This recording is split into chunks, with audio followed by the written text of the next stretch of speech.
I want you to, for a moment, think about playing a game of Monopoly. Except in this game, that combination of skill, talent, and luck that help earn you success in games as in life has been rendered irrelevant because this game's been rigged, and you've got the upper hand. You've got more money, more opportunities to move around the board, and more access to resources.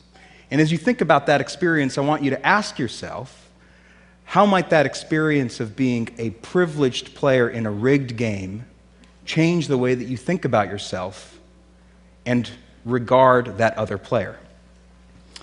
So we ran a study on the UC Berkeley campus to look at exactly that question. We brought in more than 100 pairs of strangers into the lab, and with the flip of a coin, randomly assigned one of the two to be a rich player in a rigged game.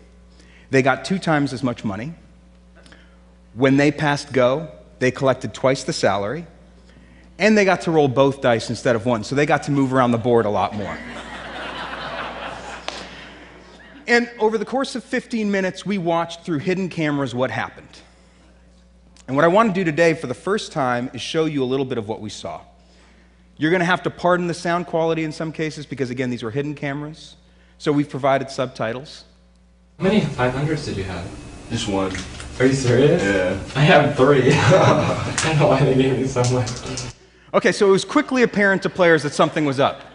One person clearly has a lot more money than the other person, and yet, as the game unfolded, we saw very notable differences and dramatic differences begin to emerge between the two players.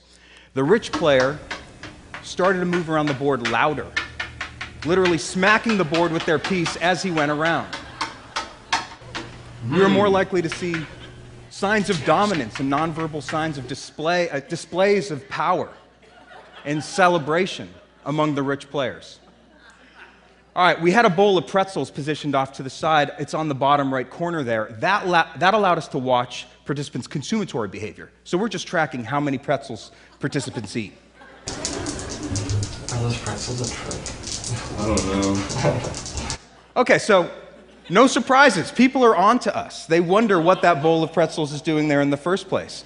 One even asks, like you just saw, is that bowl of pretzels there as a trick? And yet, despite that, the power of the situation seems to inevitably dominate, and those rich players start to eat more pretzels. I want to try pretzels. I love pretzels.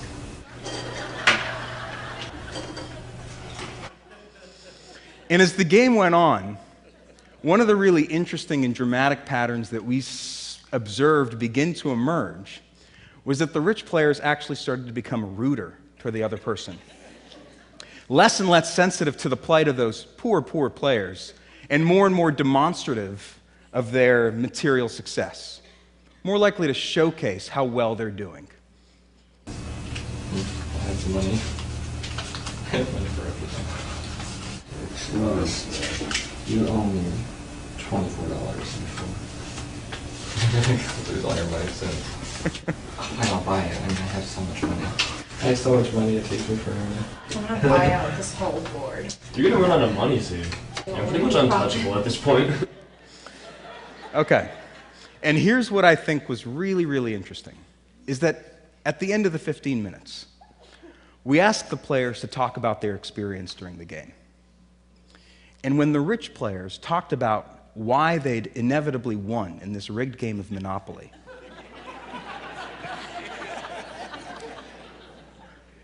they talked about what they'd done to buy those different properties and earn their success in the game. And they became far less attuned to all those different features of the situation, including that flip of a coin that had randomly gotten them into that privileged position in the first place.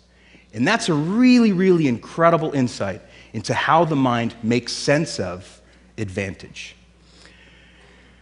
Now, this game of Monopoly can be used as a metaphor for understanding society and its hierarchical structure, wherein some people have a lot of wealth and a lot of status, and a lot of people don't.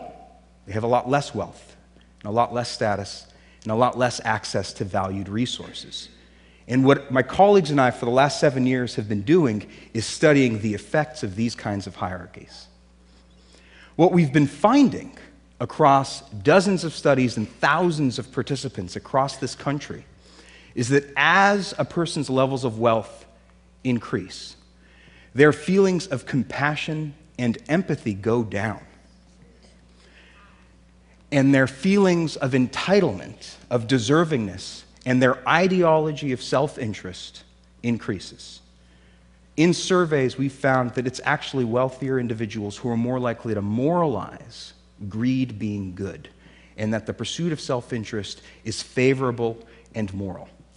Now, what I want to do today is talk about some of the implications of this ideology of self-interest, talk about why we should care about those implications, and end with what might be done. Some of the first studies that we ran in this area looked at helping behavior, something social psychologists call prosocial behavior. And we were really interested in who's more likely to offer help to another person, someone who's rich or someone who's poor. In one of the studies, we bring in rich and poor members of the community into the lab and give each of them the equivalent of $10. And we told the participants that they could keep these $10 for themselves, or they could share a portion of it, if they wanted to, with a stranger who's totally anonymous. They'll never meet that stranger, and the stranger will never meet them. And we just monitor how much people give. Individuals who made $25,000, sometimes under $15,000 a year, gave 44% more of their money to this stranger than did individuals making $150,000, $200,000 a year.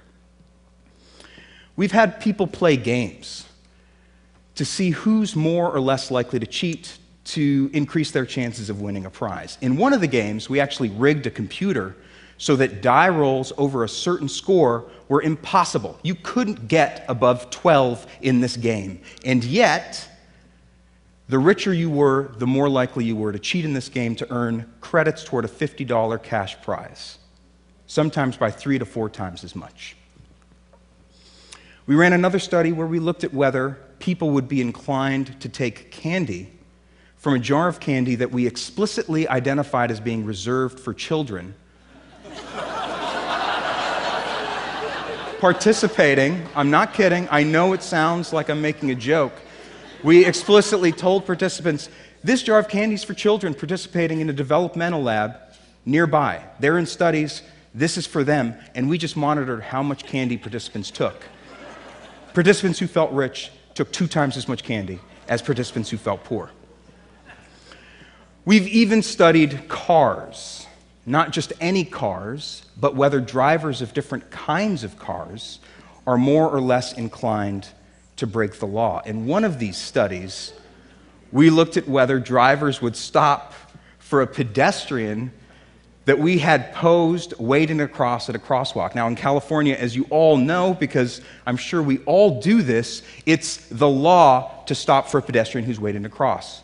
So here's an example of how we did it. That's our Confederate off to the left, posing as a pedestrian. He approaches as the red truck successfully stops.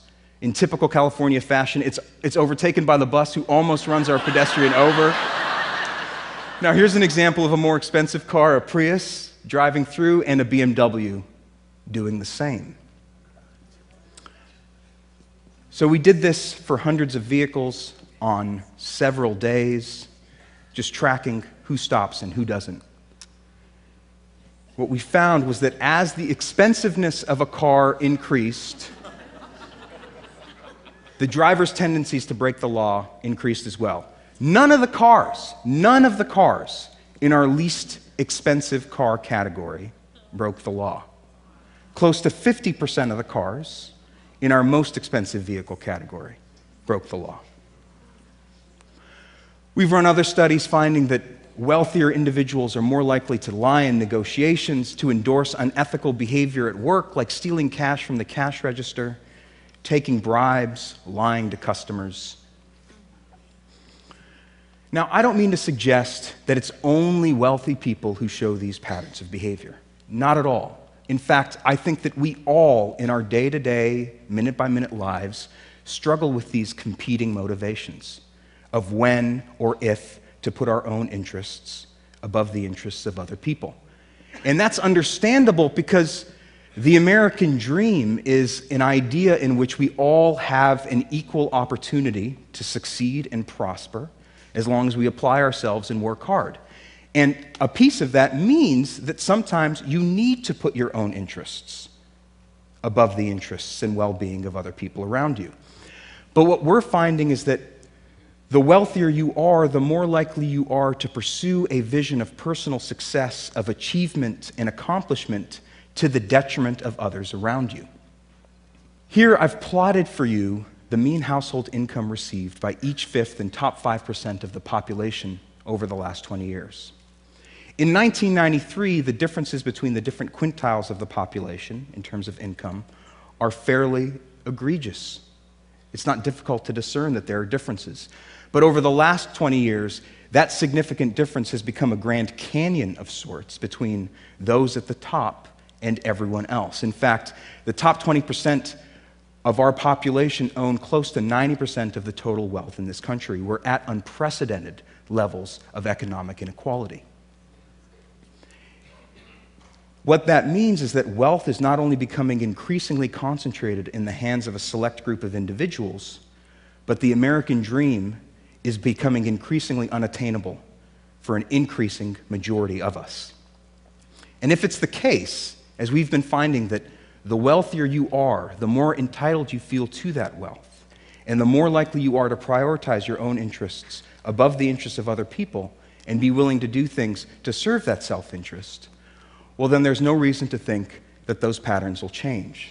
In fact, there's every reason to think that they'll only get worse. And that's what it would look like if things just stayed the same at the same linear rate over the next 20 years. Now, inequality, economic inequality, is something we should all be concerned about, not just because of those at the bottom of the social hierarchy, but because individuals in groups with lots of economic inequality do worse. Not just the people at the bottom, everyone. There's a lot of really compelling research coming out from top labs all over the world showcasing the range of things that are undermined as economic inequality gets worse. Social mobility, things we really care about, physical health, social trust, all go down as inequality goes up. Similarly, negative things in social collectives and societies. Things like obesity and violence, imprisonment and punishment are exacerbated as economic inequality increases. Again, these are outcomes not just experienced by a few, but that resound across all strata of society. Even people at the top experience these outcomes. So, what do we do? This cascade of self-perpetuating, pernicious, negative effects could seem like something that's spun out of control, and there's nothing we can do about it. Certainly nothing we as individuals could do. But in fact, we've been finding in our own laboratory research that small psychological interventions, small changes to people's values, small nudges in certain directions can restore levels of egalitarianism and empathy. For instance, reminding people of the benefits of cooperation or the advantages of community cause wealthier individuals to be just as egalitarian as poor people. In one study, we had people watch a brief video, just 46 seconds long, about childhood poverty that served as a reminder of the needs of others in the world around them. And after watching that, we looked at how willing people were to offer up their own time to a stranger presented to them in the lab who was in distress. After watching this video, an hour later, rich people became just as generous of their own time to help out this other person, a stranger, as someone who's poor, suggesting that these differences are not innate or categorical, but are so malleable to slight changes in people's values and little nudges of compassion and bumps of empathy. And beyond the walls of our lab, we're even beginning to see signs of change in society. Bill Gates, one of our nation's wealthiest individuals, in his Harvard commencement speech, talked about the problem facing society of inequality as being the most daunting challenge. and talked about what must be done to combat it, saying, humanity's greatest advances are not in its discoveries, but in how those discoveries are applied to reduce inequity. And there's the Giving Pledge, in which more than 100 of our nation's wealthiest individuals are pledging half of their fortunes to charity. And there's the emergence of dozens of grassroots movements, like We Are the 1%, the Resource Generation, or Wealth for Common Good, in which the most privileged members of the population, members of the 1% and elsewhere, people who are wealthy, are using their own economic resources, adults and youth alike. That's what's most striking to me. Leveraging their own privilege, their own economic resources to combat inequality by advocating for social policies, changes in social values, and changes in people's behavior that work against their own economic interests, but that may ultimately restore the American dream. Thank you.